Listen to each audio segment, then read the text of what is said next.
And action. All right, here we are, week 2 of the Southwest Cycling Coalition scavenger hunt. And this is a weekly thing we just started doing where we get a bunch of local pro riders, just bike riders in general, to go out in the woods and hide some prizes. And then you got to go out there and look for them. So it's super cool. Keep your distance. You know the rules. Go with your friends or your... No, don't go with your friends. Go with your housemates or your loved ones only. Ellen. All right. So now we're... Oh, Sophie? Sophie's my Okay. Okay, that's true. Okay, so let's get started. Week 1, Howard Grotts was out about where... What are some of the clues you can give us, Howard? All right. So I was thinking if you want to find my prize, and the prize that I'm giving is going to be some specialized swag, like a t-shirt, a hat, some glasses that I have in my closet, so just a bunch of random stuff. And if you want to find it, you're going to want to put on your slippers and follow Dorothy, is what I was thinking. From there, like if you go all the way and you start seeing a bunch of new cars, I think you've gone too far. And so yeah, somewhere in between there. I gave you a little bit of a bone to help out in case you get lost. And even though it's kind of a less traveled thing, once upon a time it was accessible by vehicle, so that's what I've got. Yeah. I like it. Nice, Howard. Some real clues there. All right. So go find Howard's. It's somewhere out. Yeah. Well, I won't say the clues over. I don't want to screw it up, but yeah. Let's move on to our next hider.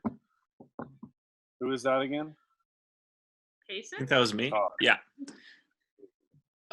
So I didn't have a nice poetic series of clues set up like Howard did, so I'm just going to be a little more descriptive with mine. But our Durango area is known for lots of really good views, easily accessible by town, or from town rather. And this week I hid 2 number plates because my prizes are some Smith sunglasses, but I wanted to make sure that there were some women's specific glasses and men's specific glasses. So we have 2 boxes, a riding pair of glasses and a lifestyle pair of glasses for the ladies, and same for the guys. They look kind of like, here's some women's. I don't think I would look good in those. And some sweet riding glasses. So you can go out and find the number plates associated with those prizes by going up a very difficult climb. If you were to do this ride, your ride profile would look a lot like this. You go up and then you go down. The number plate associated with the men's prizes is on the eastern side of this beautiful expanse that has a view. The women's number plate is hidden in a location with a much better view of beautiful snow-capped mountains. And I think that might be all I give you. Do you think that's enough, Chad?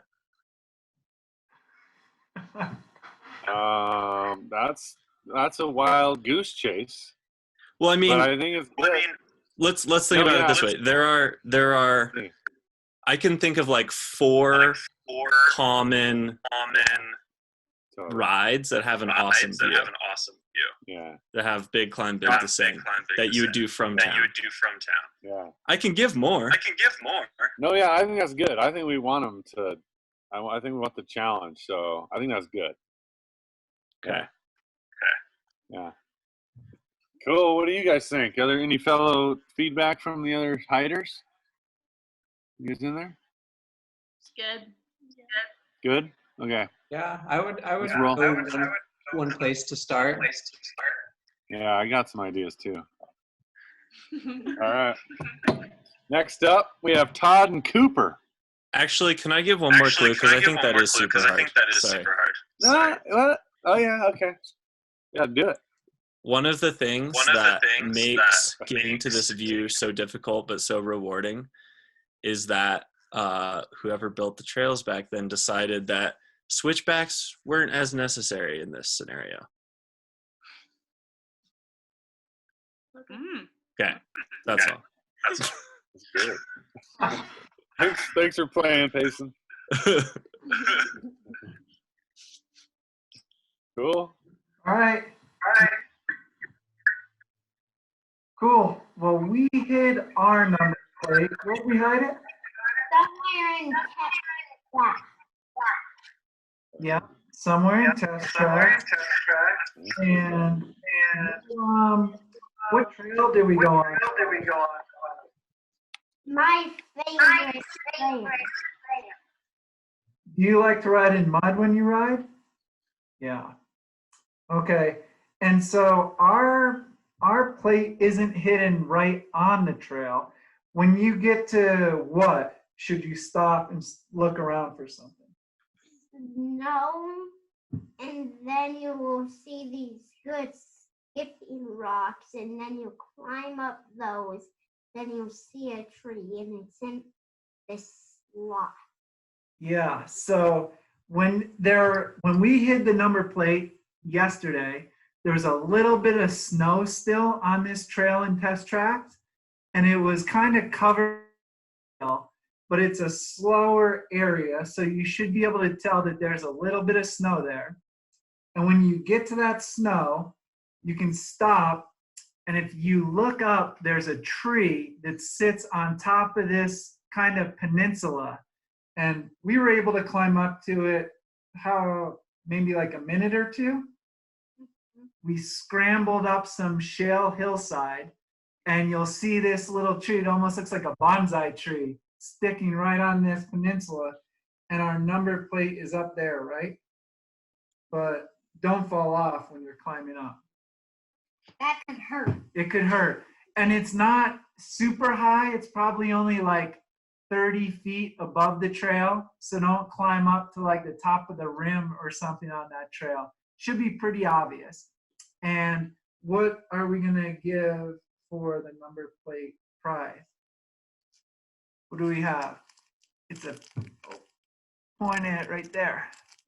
So it's a pin from let me see that one. From the London Olympics. So it's a cycling pin from the Olympics, and that's our prize when you find the number plate. When you're Todd, you have to check which Olympic pin it is, which year. Sweet. Nice. That's awesome. Well played, Coop. That sounds like an excellent adventure in the Mancus Shale. Ellen? Oh, okay. Anything to say? Yeah, I can go first. My prize. Okay. I forgot what it was. I think it's $5 off Zia. And some of Chad's stuff. Oh, yeah. All right, Chad, you want to show this stuff? This is kind of there's a set of these 27.5 Super EnduroBro tires, fancy rubber compound. And this Osprey Savu fanny pack, kind of a sweet thing these days. Then this super hipster, one of these kind of helmets, half shell. And then there was one more thing. Oh yeah, some of these enduro, if you ride half shell, or you need the goggles for enduro racing. Whoa. This is EnduroBroHipsterSuperKit from Matt Phillips. Cool. Go back. Now you're back, Sophie. Okay, I hid mine in Jack Sparrow's lair. That's, I think, all I'm going to say. Ooh. What do you think? Easy. I know that one. No, just kidding. That sounds hard. That's good. Need it hard. Okay, it's Yeah, good. that's Jack an awesome Sparrow's clue. lair. Okay. Huh. Cool. Okay, mine also. Okay, so mine's a Ska Buy One Get One, which I believe can be like anything. Like you buy one of anything and you get another one of anything. So case or just pint or anything. Anyway, so mine is also a movie character. It's if you turn the corner on Simba's trail, you might find a pine tree with a prize. That's all. Is that good? Anyone? What kind of pine tree? Yeah, that's what I was gonna ask. I didn't really. I think a pine tree would suffice. Just. Is it a maple kind of a pine tree? Huh? It's a good idea. What'd you say, Coop? Is it a maple kind of a pine tree? I think it's more of a pine tree that gives you pine nuts. Huh. Not too. Pine tree. Yeah. Huh. Hmm. Cool. Yeah. Well, that's a good simple but hard, sweet clue too. I think we got a good selection of clues to go find these 6 prizes. So yeah, I mean, I wish we could announce the winners from last week. Let's show a little picture of them. But we saw that on our Instagram feeds last week. So just make sure you finders, when you go out there, you read the back of the number plate and follow the directions. It's all on there. You got to hashtag something, and you got to keep your distance. You got to flex. You got flexing. Oh my Nice. Whoa. All right, so I think that's a wrap, right? Thanks a lot to the SWCC for getting this rolling. Sweet. Thanks for playing, guys. Thank you. Thank you.